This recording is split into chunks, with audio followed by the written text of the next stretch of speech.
एकदम द्वैत। आगे चल के रामानुज ने एक द्वैत विशिष्ट अद्वैत की बात की। मैंने कहा था ना विशिष्ट अद्वैतवाद उनका है। अंदर द्वैतवाद है, बाहर ऊपर से फिर बाद में पर्दा उसके ऊपर उड़ा दिया है, अद्वैतवाद कर दिया कि अंदर ही अंदर वो भी ड्यूअलिज्म को मानते हैं। और मध्वाचार्य पक्के ड्यूअलिस्ट हैं, उनका नाम ही दर्शन का द्वैतवाद है। ये 2-3 ब्रांचेस द्वैतवाद को मानती हैं, पर कुछ लोगों का मन नहीं मानता है। उनको चाहिए अंतिम सत्ता एक सिर्फ।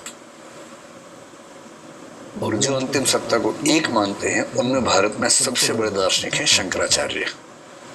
उनका दर्शन क्या कहलाता है? अद्वैत वेदांत। अद्वैत वेदांत।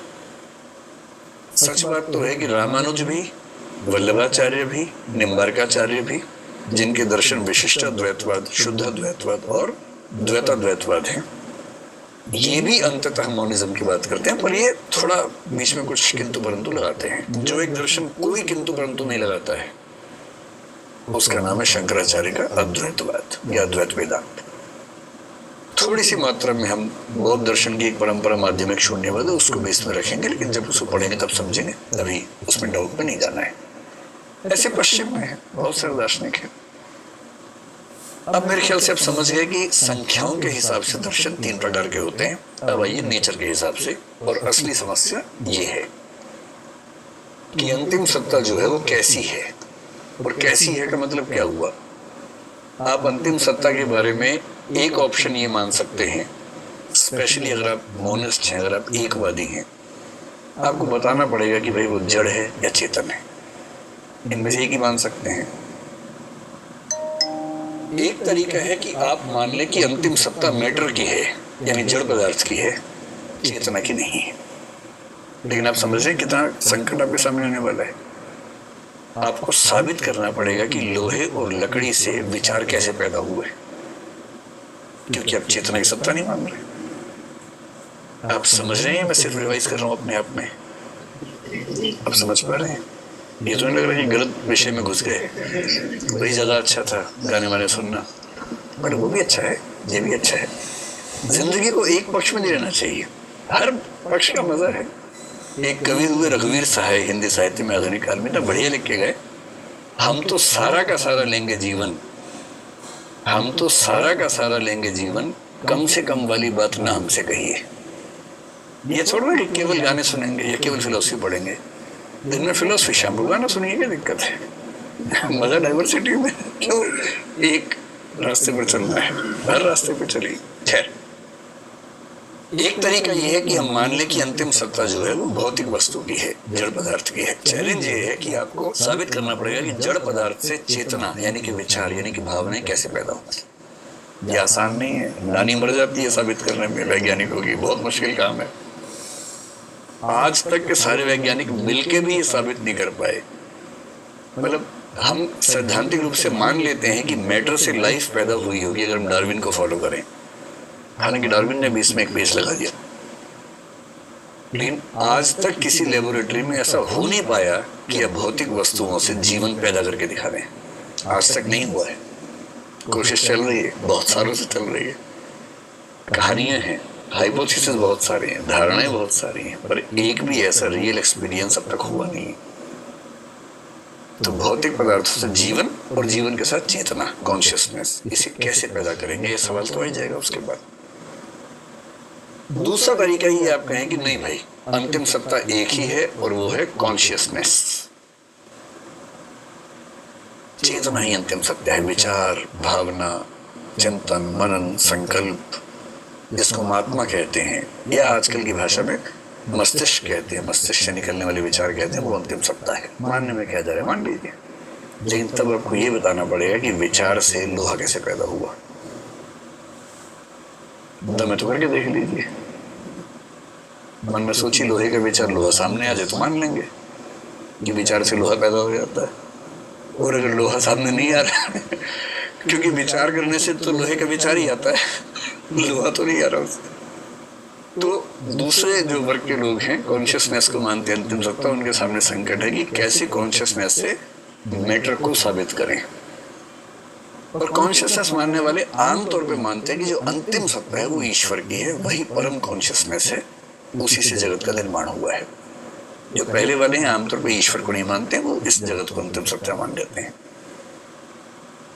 तीसरे कुछ लोग हैं और गहराई में चले जाते हैं, वो कहते हैं कि ना ये है ना वो है।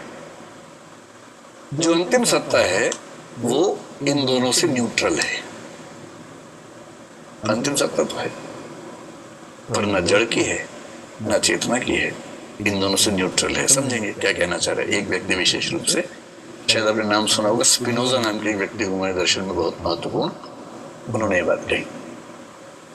और बाकी फिर कुछ लोग जब बहुत थक जाते हैं, हार जाते हैं, फिर बोलते हैं नहीं यार, हम तो ना ड्यूअलिज्म को ही मान लेते हैं, और ड्यूअलिज्म का मतलब है कि अंतिम सत्ता जड़ की भी है और चेतना की भी है, हम क्यों झगड़े में पड़े, छोड़ो ना। लेकिन ड्यूअलिज्म से भी समाधान नहीं निकलता है, बहुत मुश्किल है। पश्चिम में एक दार्शनिक बेचारा लहूलुहान हो गया इसको साबित करने के चक्कर में, उसका नाम डेकार्ट है, आपने शायद सुना होगा। उसने कहा कि एक शरीर है हमारा, एक हमारी आत्मा है। वो बहुत प्रसिद्ध वाक्य में सुना ना कि I think therefore I am, मैं सोचता हूँ अतः मैं हूँ। ये जो विचार है, इसकी पूरी कहानी क्या है? वो रिसर्च कर रहा है, और फिलोसफी की रिसर्च लेबोरेटरी में नहीं होती है, वो किसी जंगल में अलग से कोने में बैठ के हो जाती है, क्योंकि वो सोच के करना होता है ना। उससे भी मैं दुनिया की हर बात पर डाउट करूंगा, संदेह करूंगा, इसको बोलते हैं मेथड ऑफ डाउट। वो हर बात पर डाउट करता है। लोगों ने कहा धर्म में, उसने कहा बेकार की बात नहीं मानेंगे, जब तक मेरे हर प्रश्न का जवाब नहीं मिलेगा मैं कुछ नहीं मानूंगा। खूब डाउट किया, हर चीज पे डाउट किया, आसपास ये दिख रही है इन पे भी डाउट किया कि सच में है कि नहीं है। अंत में उसके मन में एक सवाल आया कि मैं हर चीज पे संशय कर रहा हूं, हर चीज पे डाउट कर रहा हूं, पर ये डाउट कौन कर रहा है? मैं ही तो कर रहा हूं। अगर मैं हर चीज पे डाउट कर रहा हूं तो कम से कम एक बात तय है कि कोई डाउट करने वाला तो है। तो डाउट करने के प्रोसेस में कम से कम एक को मानना पड़ेगा जो डाउट कर रहा है।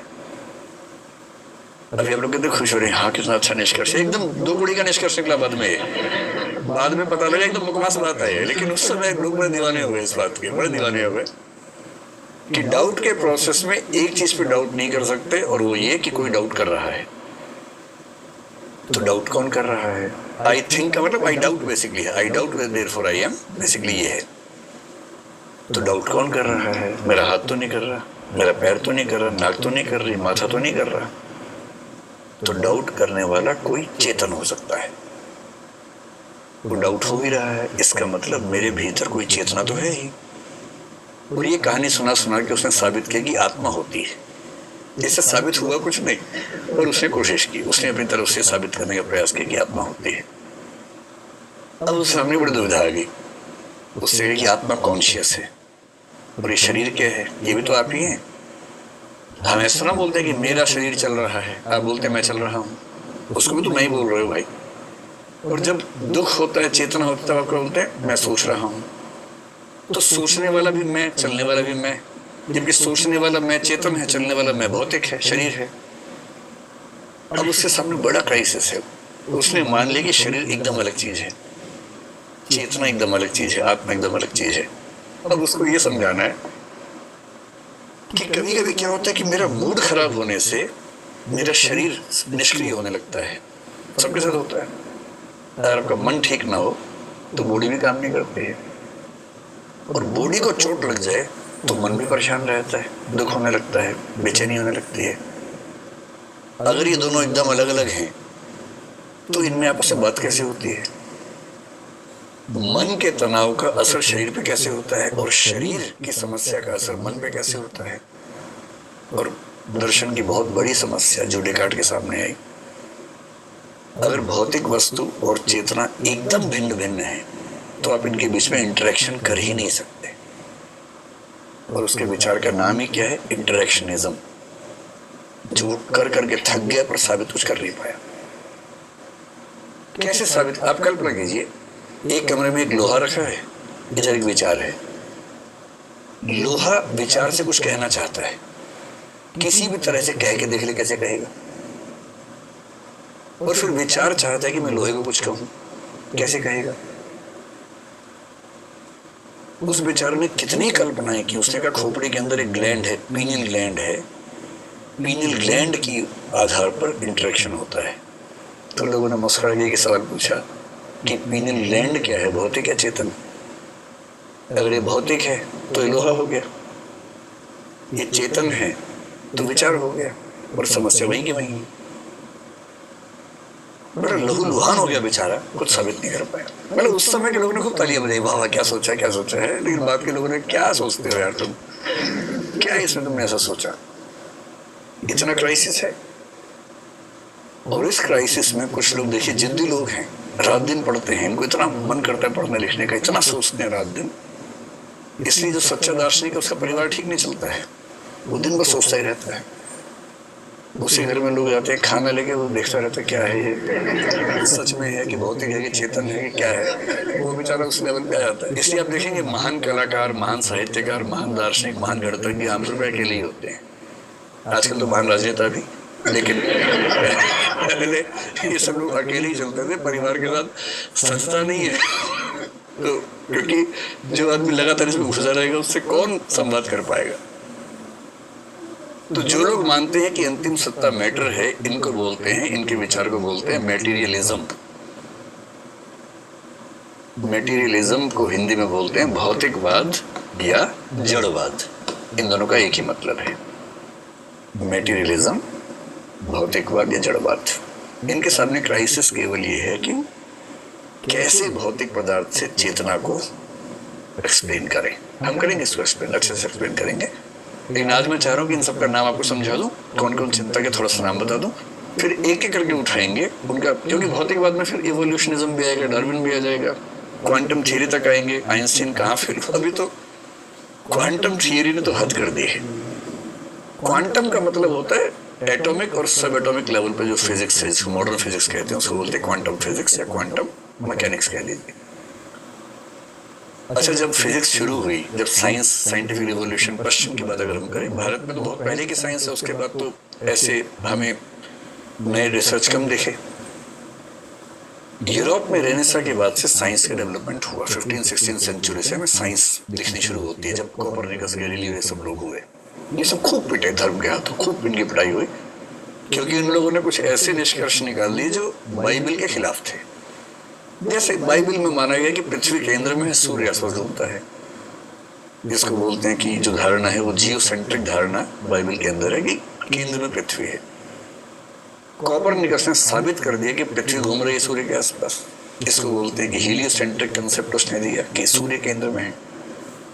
इस बात पे क्या क्या नहीं, उसको इतनी पिटाई हुई इस बात पर कि तुम बाइबल की बात को झूठा साबित कर रहे हो। उससे मैं क्या करूं, मतलब साबित ही हो रहा, मैं क्या कर सकता हूँ।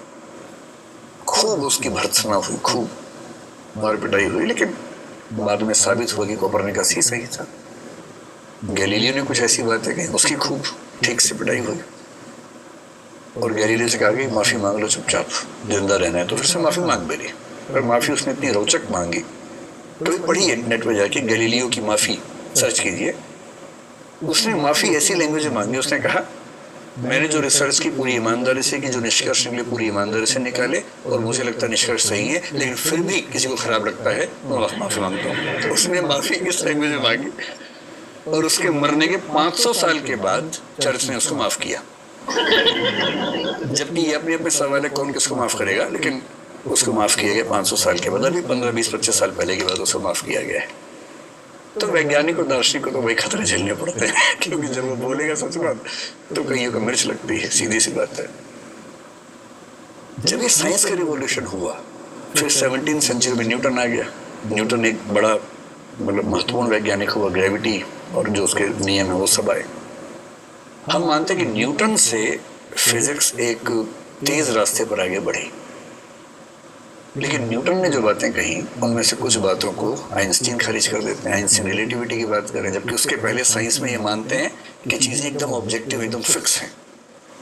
आइंस्टीन कहेंगे ना, चीजें रिलेटिव हैं, और पहली बार साइंस में सब्जेक्टिविटी आने की संभावना बनने लगती है। और आइंस्टीन भी इस बात को ही मान रहे आगे चलकर।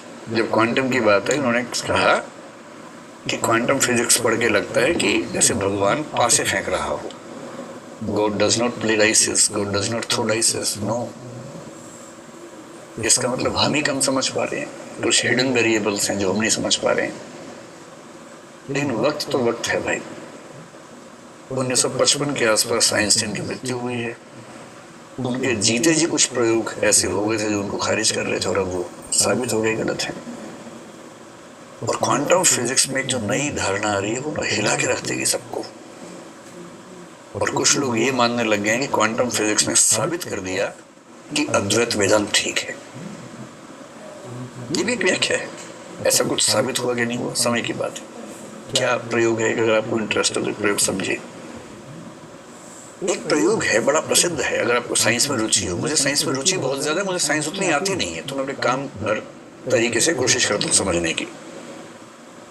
क्योंकि जब स्कूल में साइंस पढ़ने का समय तब मैंने पढ़ी नहीं, तब मैं मेहनत कर करके सीखता हूँ कुछ कुछ, तो जितना समझ में आता है उससे कोशिश करता हूँ समझने की।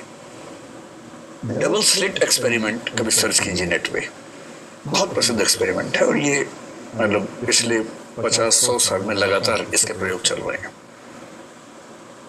प्रयोग ये है कि हम एक किसी सब एटॉमिक पार्टिकल को एक रास्ते से भेजेंगे और पैटर्न देखेंगे। और कंसेप्ट ये है कि अगर वो वेव है तो सामने की दीवार पे पैटर्न अलग तरीके से बनेगा, पार्टिकल है तो अलग तरीके से बनेगा। मोटी सी बात, पार्टिकल है तो आप समझ के चलिए कि अगर 2 खिड़कियां हैं तो 2 धाराएं बन जाएंगी। वेव है तो वेव क्योंकि टकराएगी आपस में तो 2 से ज्यादा धाराएं बन जाएंगी सामने की दीवार पर। ये बेसिक सा प्रयोग इस तरह का, नेट पे हजारों वीडियो इसके बारे में। तो खूब प्रयोग किया। 19वीं शताब्दी की शुरुआत में एटम का कंसेप्ट आया।